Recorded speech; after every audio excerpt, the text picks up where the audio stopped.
Oke,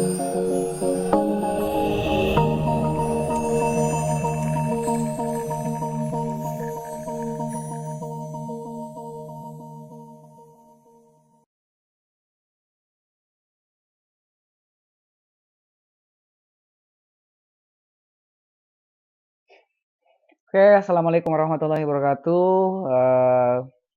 Jumpa lagi di kuliah Logika Informatika di kampus Institut Sains dan Bisnis Atmaluhur, Pangkal Pinang. Kita masuk ke pertemuan ke-10 tentang ekivalensi logis dengan hukum logika ya. Jadi kalau minggu kemarin kita bahas ekivalensi logis menggunakan tabel kebenaran. Nah, dengan tabel kebenaran kita bisa mengkalkulasi, menghitung bahwa nilainya dari kedua ekspresi logika itu akan sama. Jadi dia sama secara jumlah nilainya dan urutan nilainya juga ya, yang dinamakan dengan ekivalensi logis. Tetapi pada faktanya nanti penggunaan tabel kebenaran tidaklah praktis ya. Jadi kalau Anda di dunia atau di jurusan IT, Anda akan mempertaruhkan ruang dan waktu ya. Jadi ruang, space, and time eksekusinya ya. Jadi kalau Anda mengeksekusi tabel kebenaran, kalau dengan variabel yang cukup banyak nanti membutuhkan banyak ruang, banyak space, banyak baris, banyak kolom. Dan Anda juga akan membutuhkan banyak waktu eksekusi gitu ya. Apalagi nanti kalau sudah diterapkan ke program gitu ya. Program yang baik itu adalah yang membutuhkan waktu eksekusi yang cepat, kemudian space-nya juga sedikit. Jadi sistemnya akan bekerja dengan lebih baik. Nah, pada kali ini kita akan melihat ekuivalensi logis dengan hukum logika. Jadi kalau kemarin kita menggunakan tabel, nah nanti di bagian awal kita akan gunakan tabel juga. Kemudian kita akan bandingkan dengan hukum logika yang kita punya, yaitu penarikannya berdasarkan kumpulan-kumpulan hukum logika. Oke, ini contohnya kalau saya punya kasus, saya suka animasi dan suka desain gitu ya. Jadi saya suka itu, atau saya suka animasi dan tidak suka desain. Ini contoh satu kasus. Jadi ada orang mengatakan, ada mahasiswa mengatakan, saya tanyakan, apa kesukaan Anda? Dia jawab, saya suka animasi dan suka desain. Atau saya suka animasi dan tidak suka desain gitu ya. Orangnya ini agak bertele-tele nih ya, tidak punya pendirian ya. Jawabannya panjang gitu ya. Nah, apakah kalimat yang panjang ini gitu ya sama gitu maksudnya dengan saya suka animasi gitu ya. Nah, jadi kita misalkan aja di sini misalnya ini P gitu ya. P kemudian dan gitu ya. Kemudian desain ini berarti Q ya. Oke. Kemudian atau seperti biasa. Ini saya suka animasi lagi berarti P lagi ya. Kemudian dan lagi. Dan tidak suka desain, negasi dari Q. Jadi secara bahasa Indonesia, nah atau ini koma berarti kita akan punya makna dia seperti ini ya, P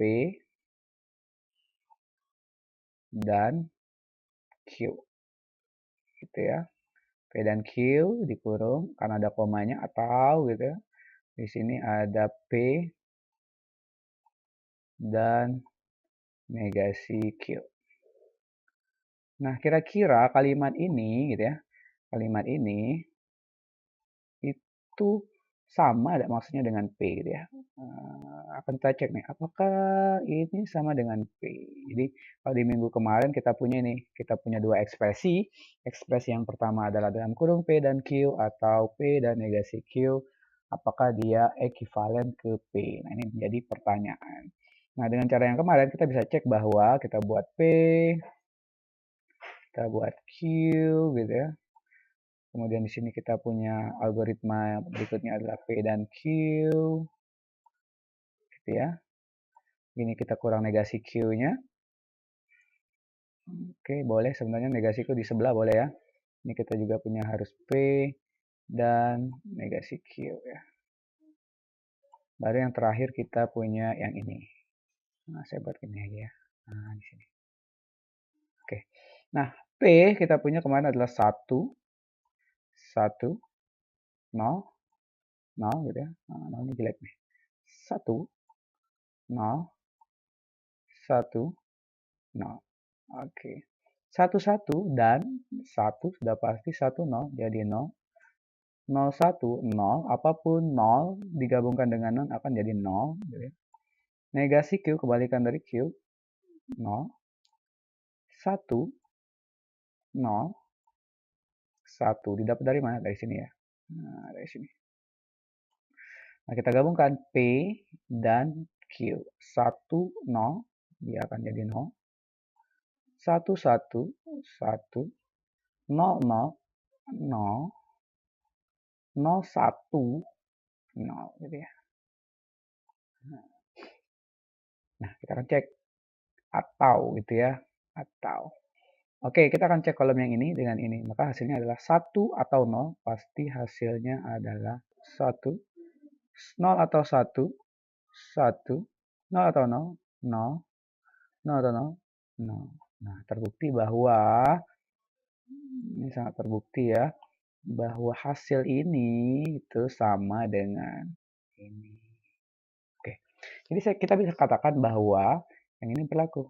Nah, jadi bahwa P dan Q atau P dan negasi Q itu sama dengan P itu sendiri. Jadi kalau Anda mengatakan saya suka animasi dan suka desain atau saya suka animasi dan tidak suka desain, itu sama aja sebenarnya Anda mengatakan saya suka animasi gitu ya.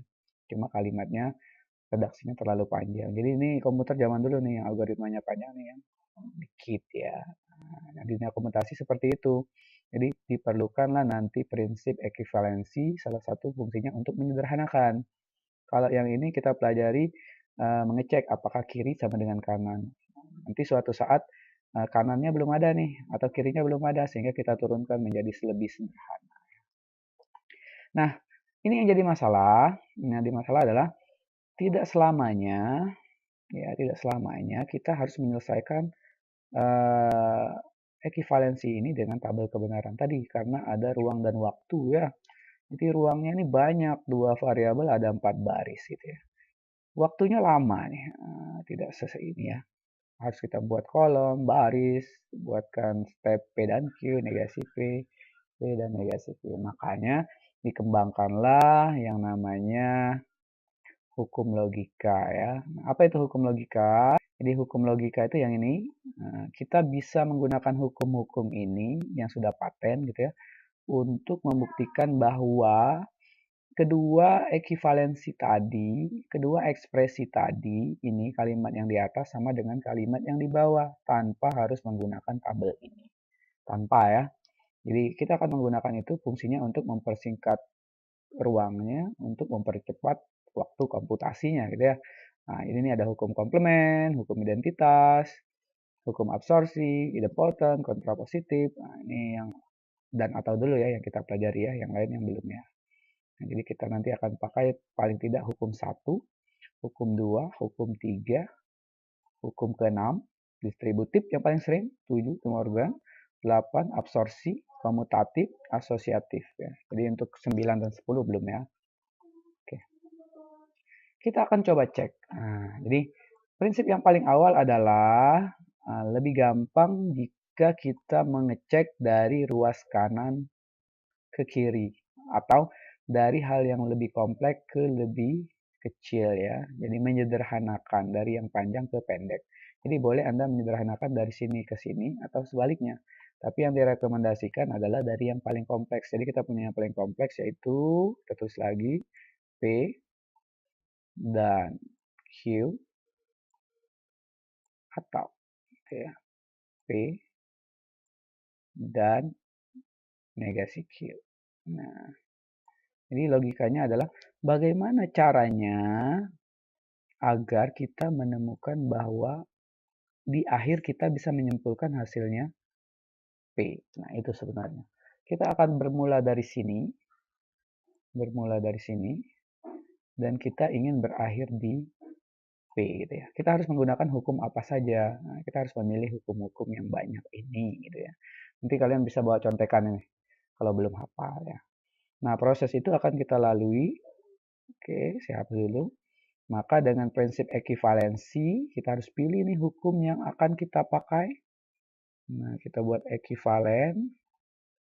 Kita punya P dan atau P dan negasi Q. Nah, kita cek hukum mana yang paling mirip. Nah, ini nih, kelihatannya nih. Nah, distributif ya. Jadi saya punya P dan Q atau P dan R. Nah, ini tidak masalah ya, mau R mau dan negasi Q tidak masalah. Nah, jadi saya punya ini tandanya bisa, dannya bisa ikut ya. Nah, ini kita pelajari. Oke. Jadi dengan distributif yang ini bisa berubah. Yang sama apa? Yang sama itu adalah P dan. Yang sama P dan. Saya pilih P di sini ada, P di sini juga ada. Dan tandanya sama, dan tandanya sama. Kemudian yang tersisa tinggallah Q dan negasi Q. Oke. Q dan negasi Q.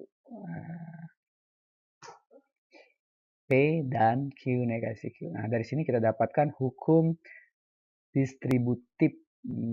Ini dia, hukum distributif 6B.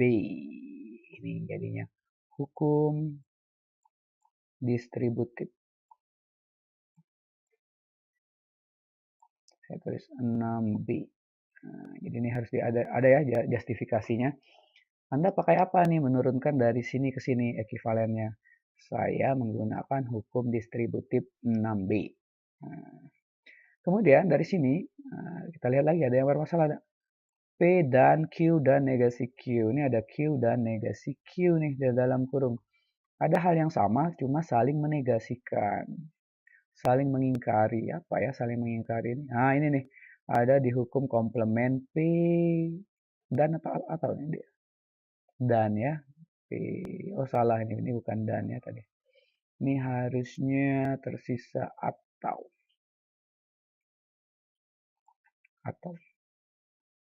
Atau ya.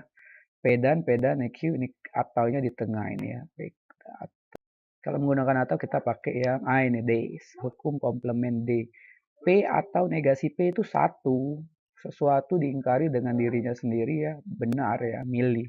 Mau benar atau salah. Jadi tinggal P dan satu. Satu ini berubah dari Q atau negasi Q. Hukum apa yang menjamin itu? Hukum komplement. 1 B ya, kalau tidak salah ya, coba kita cek. Hukum komplement 1B, bukan B ya, 1D. Ini susah ya, kalau tidak punya contekan di dua tempat. 1D, komplement. Nah, kita sudah sampai nih, P dan 1. Nah, kita mau P dan 1 jadi P. Ada nggak hukum yang seperti itu? Kita cek lagi. P dan 1. Ada nggak P dan 1? Nah, ini nih, P dan 1 itu sama dengan P. P dan 1 sama dengan P. Itu ada di 2H identitas ya. Nah, ternyata dia akan ekuivalen ke sini menggunakan hukum identitas. Saya tulis ident ya, identitas. Identitas yang berapa nih?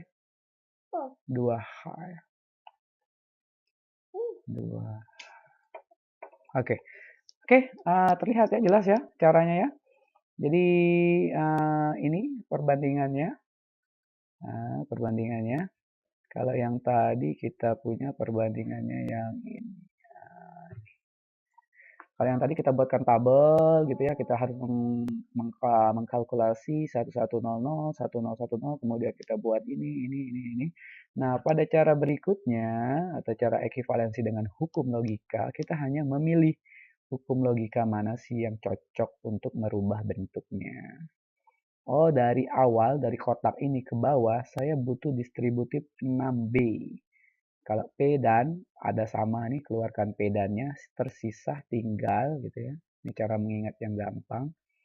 P dan-nya sama, P dan-nya sama, keluarin tinggallah Q atau Q. Nah, ini pasti distributif cocok kan? Yang mirip mana? Oh, yang mirip ada di 6B. Saya menemukan yang kiri, berarti kanan berlaku. Saya menemukan yang kanan, berarti kiri berlaku ya. Nah, dari sini P dan Q dan negasi Q. Ingat, yang bermasalah pasti yang sama gitu ya. Minimal sama variabel. Kalau Q dan negasi Q. Jadi P dan Q ini tidak usah dipikir. Pikirlah yang ada di dalam kurung ini yang sama. Oh, cari ini Q atau negasi Q. Saya cari yang ada Q atau yang sama atau negasi yang sama. Oh, ini. Pak, itu Q. Sini P. Tidak masalah. Yang penting dia satu jenis. Mau P, Q, R, S gitu ya. Yang penting dia satu jenis mau P, Q, R, S, tidak masalah. Intinya di sini mencocokkan, jadi mengklaim rumus ya. Ini seperti matematis sekali nih, menurunkan, diturunkan. Kemudian dapat P dan 1. Nah, P dan 1 kita mau hasil akhirnya P. Kita carilah rumus yang menghubungkan ke situ ya. P dan 1. Oh, ini ada di 2. Nah, jadi kita hanya butuh step 1, 2, 3 ya. 3 step ke bawah dan 3 hukum logika tanpa harus seperti ini. Nah, itu sebenarnya dinamakan dengan ekuivalensi logis menggunakan hukum logika ya. Paham sampai sini? Mudah-mudahan paham ya. Jadi ini dengan tabel, ini dengan hukum. Nah, dengan hukum ini Anda harus banyak melihat tabel ini, kemudian latihan, melihat mana sih yang kira-kira bisa saya gantikan seperti itu. Oke, kita lanjutkan lagi contoh kedua. Ini masih sama ya, tapi kita tidak akan menggunakan lagi tabel kebenaran ya. Kalau nanti Anda iseng ingin pakai tabel kebenaran, boleh dicek. Kita akan menggunakan hukum logika untuk membuktikan kedua pernyataan ini. Saya suka belajar dan saya tidak suka belajar, atau saya suka main game. Apakah sama dengan saya suka belajar dan bermain game ya? Sebelumnya kita misalkan dulu. Ini P, ini dan, karena ada koma, tidak suka belajar berarti negasi P atau Q ya. Q-nya itu adalah suka main game gitu ya. Suka belajar P, tidak suka belajar berarti negasi P. Ini suka belajar P dan Q. Nah, pertanyaannya adalah apakah kedua ini ekivalen ya. Jadi kalau disederhanakan, apakah P dan negasi P atau Q gitu ya, ini ekivalen dengan P dan Q. Cara yang pertama yaitu Anda bisa buatkan tabel kebenaran. Ini tinggal dibuat tabelnya, apakah tabel kiri sama dengan tabel kanan. Yang saya bilang tadi mungkin membutuhkan banyak ruang dan waktu ya, membutuhkan banyak usaha buat tabel kolom gitu ya, dan baris. Nah, kita akan coba dengan menggunakan hukum logika. Nah, ini hukum logika yang kita punya. Ingat, trik di awal adalah pilih yang paling panjang. Jadi prinsipnya menyederhanakan ya. Nanti kita juga akan sampai ke topik itu. Nah, ini yang panjang nih. Oh, ini kelihatan seperti distributif P dan Q. Ini lagi ya, 6B ya. Jadi kalau saya punya modal nih, step awalnya P dan dalam kurung negasi P atau Q gitu ya. Nah, saya berpikir bahwa suatu saat bagaimana caranya, berapa langkah hukum yang saya gunakan, dia harus sampai ke P dan Q.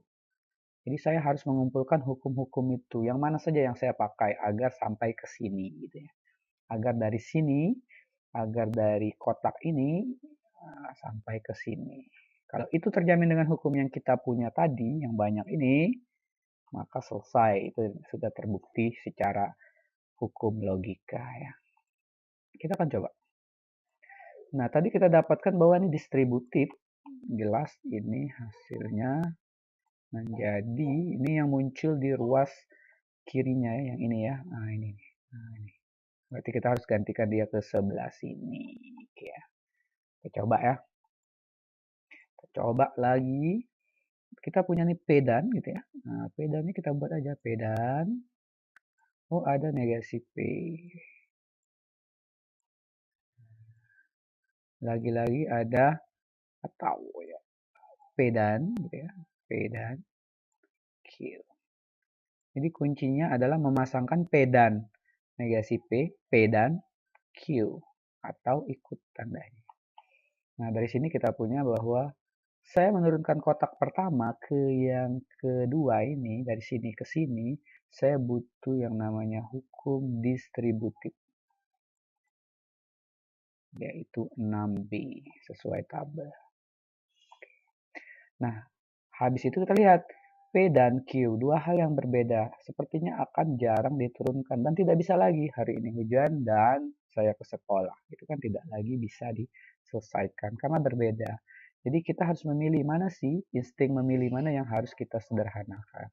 Oh, berarti dalam kurung yang pertama nih, karena variabelnya sama, cuma ada ini nih. Jadi kita sudah mulai paham, sudah mulai mengerti bahwa ini ada insting negasinya. Oh, jadi negasinya yang mana ya? Nah, kita pilih yang ada negasi, komplement nih. P dan negasi P ini nih. P dan negasi P. Nah, atau P Q saja nih menyelesaikan yang P dan negasi P. Yang ini selesaikan jadi 0 dengan komplement. Komplement yang berarti E. 1 E.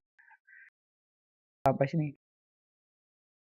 Dari sini berubah bentuk. Kita punya terakhir sini. Maka kita akan punya sesuatunya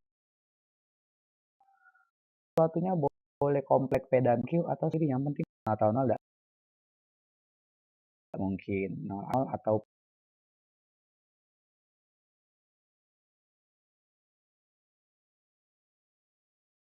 logika ya, akan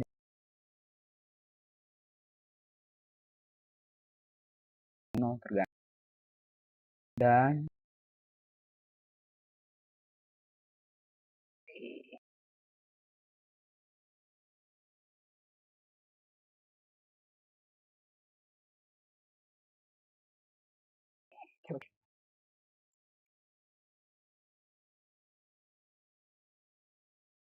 ini sudah terhukum. Kalau saya bisa valen, ada proses kemudian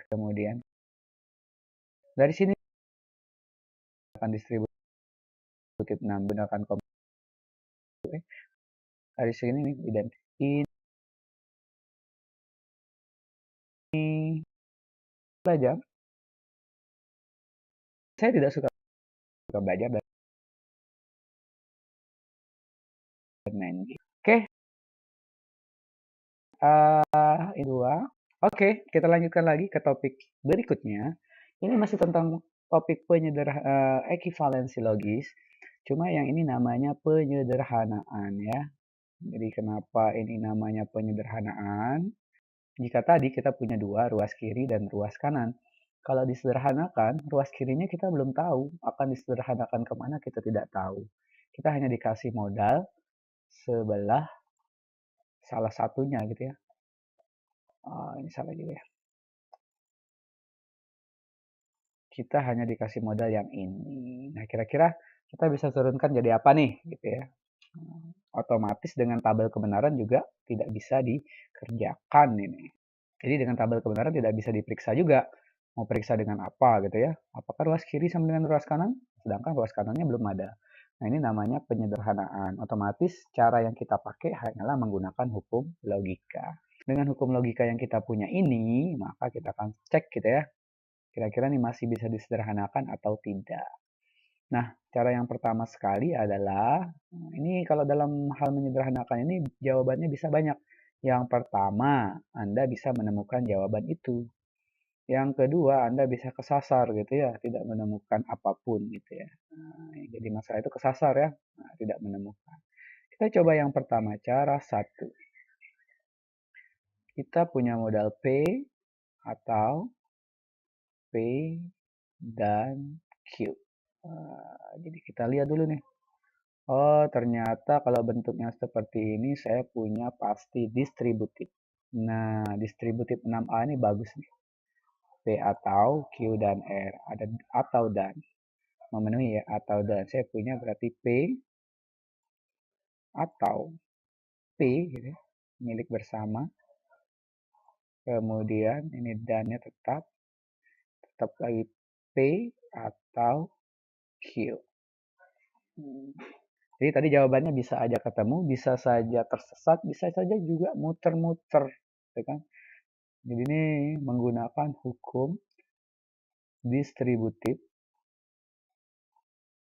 Tadi berapa ya? 6A ya. 6A. Nih 6A. 6A kita pakai. Sedangkan P atau Q ini dua hal yang berbeda. Jelas tidak bisa disederhanakan lagi. Yang kita bisa lihat adalah P atau P. Nah, kita lihat nih P atau P. Mana nih hal yang sama atau yang sama. Jelas ya. Milih P atau P. Pilihannya cuma satu. Disuruh milih ya satu lah. Ini ada P atau P idempoten ya. 3A. Atau secara logika aja. Anda disuruh milih mobil atau mobil ya. Mobil gitu ya. Tidak ada yang lain. Mangan atau mangan? Mangan. Mangan. Jadi ini tetap P dan P dan Q. Dengan hukum apa tuh itu? Idempoten ya. Idempoten 3A. Idem. Saya tulis idem ya. Ini idempoten 3A. Nah, apa yang Anda temukan? Ternyata yang Anda temukan adalah siklik muter lagi ke situ. Ya, benar ya. Jadi Anda mau mencoba menyederhanakan P atau P dan Q ke distributif, tapi yang didapat lagi adalah soalnya lagi, tidak sederhana ya, berputar-putar di situ lah. Jadi dia ke sini, gitu ya, seolah-olah, tapi dia balik lagi tuh, seperti itu, berbalik-balik ya. Nah ini contoh muter-muter atau bisa dikatakan tersesat tadi ya, kesasar. Inilah kelemahan dari hukum logika. Kalau tidak banyak latihan, tidak banyak mencoba, nanti kebanyakan tersasar juga nih. Jadi akan lebih susah-susah gampang. Jangan ya, gampang-gampang susah, lebih banyak gampang. Nah, cara yang kedua kita ganti hukumnya. Jangan pakai distributif dulu. Kita coba yang lain ya. P atau P dan Q. Apakah salah kita menggunakan distributif yang awal? Tidak. Cuma tadi kita tidak menemukan hasil apapun. Kita hanya muter-muter di situ saja. Distributif idempoten. Tidak ada yang sederhana. Sehingga kita ganti dulu nih distributif, tetapi bukan pilihan yang tepat. Saya pilih. Kalau tidak boleh, berarti saya akan mengganti. Mau ambil insting P yang ini aja nih. Ini atau pakai dan. Lihat sebelahnya. Jadi saya ambil aja dan ya, yang hasil Q. Ini agak repot ya. Nanti Anda akan bisa identitas 2H bahwa P itu bisa dinyatakan P yang ini kembangkan menjadi P dan 1 atau sama di belakang P dan sama yang ini P-nya saya ganti P dan 1. Pilih ada 2. Bisa P dan 1 sinkron.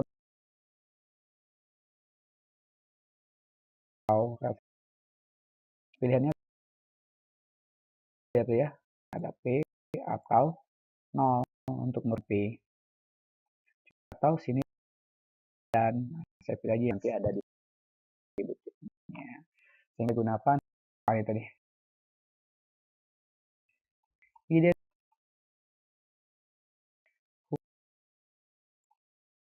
Iden 2H. 2H saya pakai. Sehingga dari sini saya pakai lagi. Ini P dan 1. Saya ambil yang sama P dan Q. Nah ini jelas distributif ya. Sama P dan-nya. Yang sama kita keluarkan. Tersisa tinggal 1A. Nah, jadi distributifnya tadi belum tepat. Harus dimodif dulu. Baru bisa. Untuk cara ini gitu ya. Distributif apa nih? P dan 1 nih. Nah, ya udah kita cek. Ini P dan yang B. Kita tolong dicek.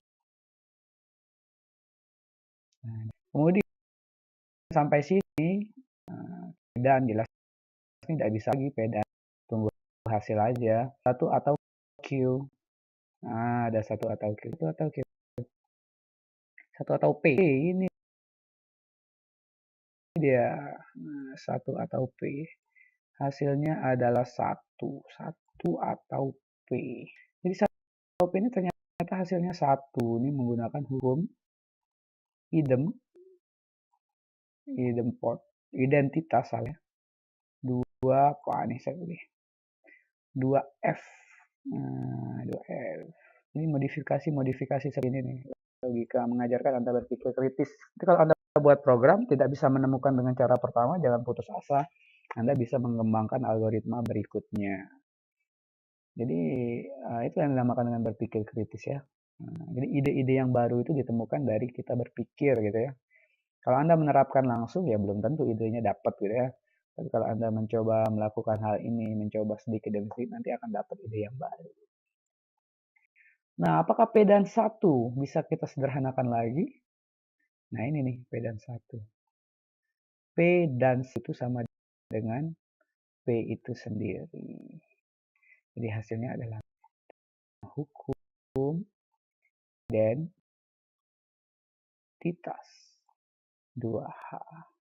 Oke, jadi terbukti bahwa P atau P dan Q itu hasilnya.